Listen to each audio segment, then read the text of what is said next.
Ne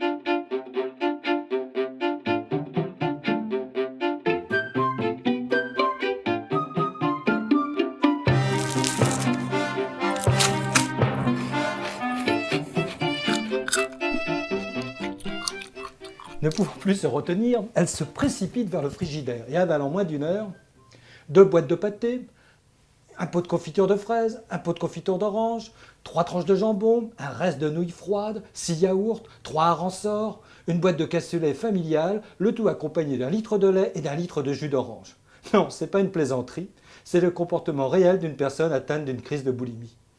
La boulimie est un trouble psychologique qui atteint les jeunes femmes de 20 à 30 ans. La crise se traduit par un besoin absolument irrépressible d'avaler des quantités énormes de nourriture dans un temps absolument record. La personne avale tout et n'importe quoi et dans n'importe quel ordre.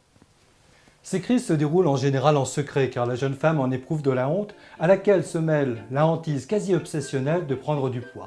Et pour lutter contre les effets néfastes de ces crises de boulimie, elle va effectivement se faire vomir, prendre des diurétiques, prendre des laxatifs et se soumettre également à des périodes de jeûne drastiques qui mettent à son tour sa santé en danger. Les crises de boulimie se répètent de plus en plus fréquemment jusqu'à plusieurs fois dans la même journée.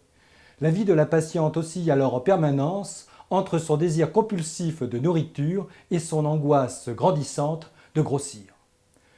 Il faut alors à ce moment-là consulter car la nourriture est devenue une véritable toxicomanie.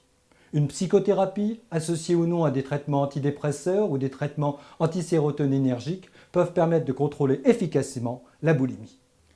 Par contre, tout adolescent qui ouvre avec un peu trop d'assiduité la porte du frigidaire familial, qui avale une tablette de chocolat en entier ou 3 pâtisseries consécutives ne doit pas pour autant être considéré comme boulimique.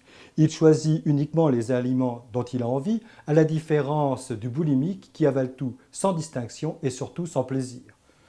On peut être goinfre, on peut être gourmand sans être boulimique.